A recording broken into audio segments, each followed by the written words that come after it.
first, let's get to our breaking news as the FBI raised Detroit's City Hall and council members' homes in a corruption probe. 47 arrests, millions seized, and a judge is implicated. At 4:47 a.m., the frozen sidewalks of Minneapolis crackled under the weight of something most residents would never see coming. The temperature had dropped to 11 degrees below zero. Fog rolled thick off the Mississippi River, clinging to empty parking lots and dimly lit storefronts along Portland Avenue South. To the families sleeping in the brick row houses nearby, it was just another brutal January Tuesday. But outside, in the pre-dawn darkness, a shadow army was moving. More than 300 federal agents from the FBI, ICE, and DEA moved through the city in a synchronized column of armored black SUVs. They cut their headlights a block from their targets.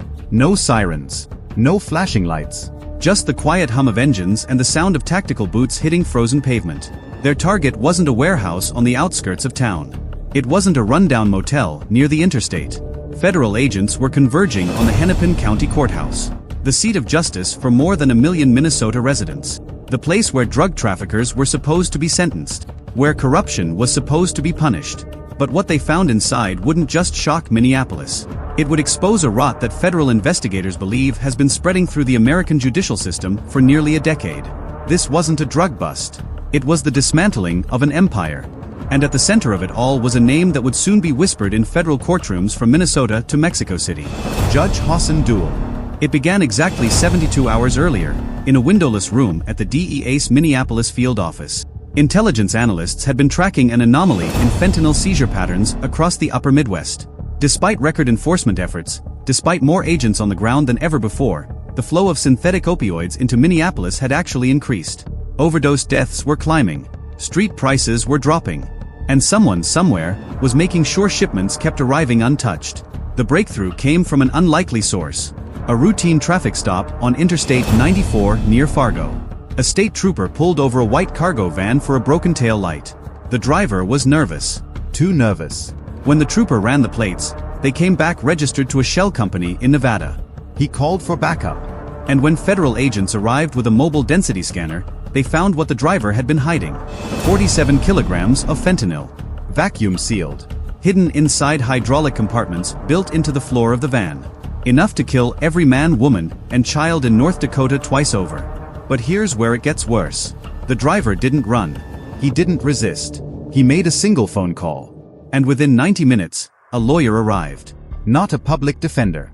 A corporate attorney from one of the most prestigious firms in Minneapolis. A firm that, investigators would later discover, had only one client that mattered. Judge Hassan Duail. Federal agents now allege that Duail wasn't just aware of the trafficking operation. He was running it. For more than 8 years, prosecutors believe he used his position on the Hennepin County bench to protect cartel operatives, dismiss cases against key traffickers, and personally oversee the logistics of a narcotics distribution network that stretched from the Mexican border to the Canadian frontier. Think about that for a moment. The man sentencing drug dealers was allegedly the biggest drug dealer of them all. Intelligence analysts estimate the network moved more than 12 tons of narcotics through Minneapolis in the past 3 years alone. Cocaine from Colombia. Heroin from Afghanistan.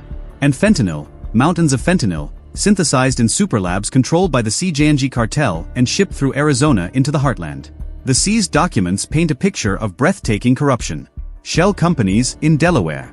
Encrypted communication networks routed through servers in Eastern Europe. A fleet of 63 commercial vehicles, each modified with the same hydraulic compartments found in that van near Fargo. And payments, federal agents discovered, flowing to a web of officials that extended far beyond one courtroom. But Duail wasn't working alone. And the next name on the federal warrant list sent shockwaves through Minneapolis law enforcement. Captain Rebecca Shale. A 23-year veteran of the Minneapolis Police Department. The head of the city's narcotics interdiction unit. The officer responsible for coordinating drug seizures across the entire metropolitan area. Evidence suggests she had been feeding Duail's network classified information for at least 5 years. Patrol schedules. Surveillance targets. The names of confidential informants. Federal prosecutors allege that at least 4 informants who were feeding information to the DEA were identified and eliminated because of intelligence Shale provided. How long had this been happening? Who else in the department knew? And how many lives were lost because the people sworn to protect Minneapolis were allegedly selling it to the cartels? At exactly 4:52 a.m., the coordinated strike began. Team Alpha hit the courthouse first. 12 agents in tactical gear swept through the marble hallways, securing Duail's chambers, his private office, and a basement storage room that had been converted into what investigators now describe as a command center. Inside, they found encrypted servers, satellite phones, and a wall-mounted monitor displaying real-time GPS tracking of 37 vehicles across 6 states. Team Bravo moved simultaneously on Shale's residence in the Linden Hills neighborhood. A brick colonial with a manicured lawn and an American flag hanging from the porch. The kind of house that screamed respectability. Agents breached the front door at 4:53 a.m. Shale was found in her home office, attempting to destroy documents with a personal shredder. She was taken into custody without incident. But the shredder had already consumed what investigators believe was a list of names. Names they may never recover. Team Charlie targeted the logistics hub, a commercial property on the outskirts of Bloomington registered under the name Northern Star Transportation. From the outside, it looked like any other freight company. 18-wheelers parked in neat rows. Loading docks. A modest office building. But thermal imaging drones had detected something unusual in the days leading up to the raid. Heat signatures emanating from underground. A subterranean complex that didn't appear on any building permits. When agents breached the warehouse floor, they found a hydraulic lift system hidden beneath a shipping container. It descended 40 feet into a reinforced concrete bunker that federal investigators now believe served as the primary distribution center for the entire upper Midwest network. What they found inside was staggering. 80 kilograms of methamphetamine. Crystal pure. Street value exceeding $12 million. 1.1 tons of heroin, packaged in brick-sized bundles and stacked on wooden pallets. 800 kilograms of fentanyl, enough to trigger a mass casualty event in any major American city. And 2.1 million fentanyl pills, pressed to look like prescription oxycodone, designed to flood high schools, college campuses, and suburban neighborhoods across Minnesota, Wisconsin, and the Dakotas.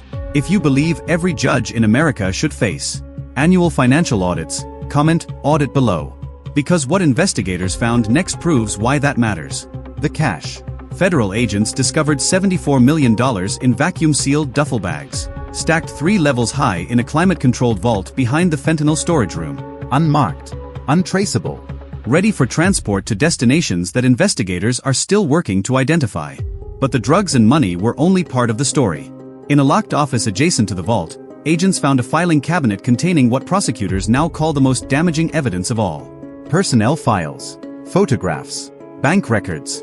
The systematic documentation of every official Hassan Duail had allegedly corrupted over the past decade. 12 Port Authority officials in Duluth. Each received payments ranging from $280,000 to $1.4 million. Their job was to ensure certain shipping containers passed through customs without inspection. 7 Minnesota state legislators, allegedly paid to oppose bills that would have increased penalties for fentanyl distribution. 3 assistant U.S. attorneys who, evidence suggests, deliberately slow-walked prosecutions against Duail's associates. And 4 judges in neighboring states, appointed officials who, seized communications indicate, were being groomed to join the network. This wasn't corruption.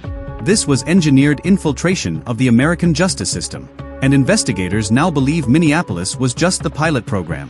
At 5:17 a.m., the primary target was secured. Federal agents found Hassan Duail not in his home, not in the courthouse, but in a private hangar at the Crystal Airport, 12 miles northwest of downtown Minneapolis. A Gulfstream G650 was fueled and waiting on the tarmac. Flight plan filed for Grand Cayman. He was dressed in civilian clothes. No judicial robes. No pretense of authority. Just a man trying to flee the consequences of what federal prosecutors allege was a decade of betrayal. Duail was taken into custody without resistance. But the expression on his face, according to agents present, wasn't fear. It was calculation. Like a man who still believed he had cards left to play. Hit the like button if you demand transparency from public officials.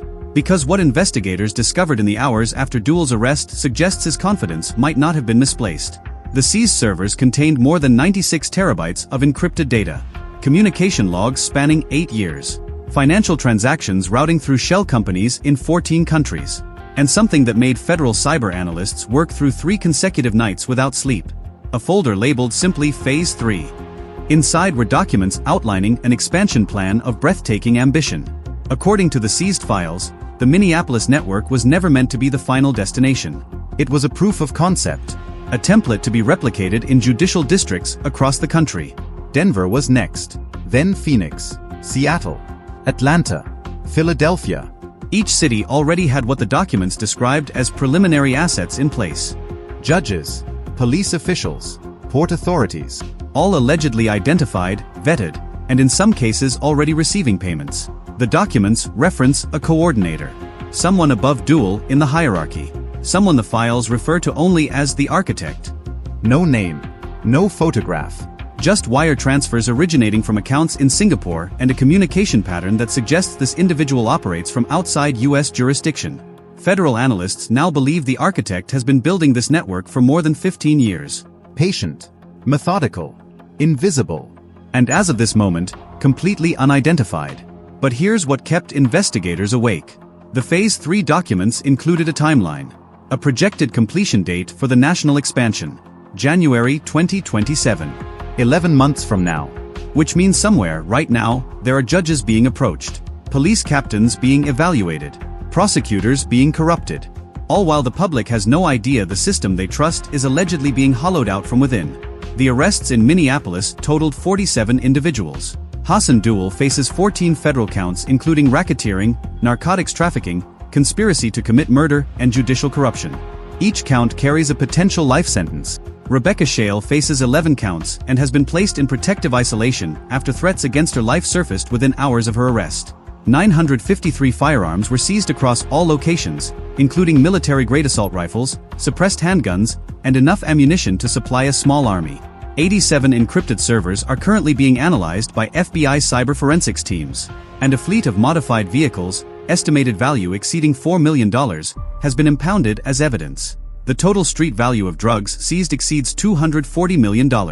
Combined with cash and assets, federal prosecutors estimate this single operation represents the largest judicial corruption case in Minnesota history and one of the 10 largest narcotic seizures ever conducted on American soil. But the story doesn't end with the arrests. This is the investigation mainstream media won't cover the way it deserves. Subscribe so you don't miss what happens next. Because 3 individuals connected to this network have not been located. Marcus Chen, Duail's alleged financial coordinator, was last seen boarding a private flight from Minneapolis-St. Paul International Airport 6 hours before the raids began. His destination was listed as Vancouver. Canadian authorities have confirmed he never arrived.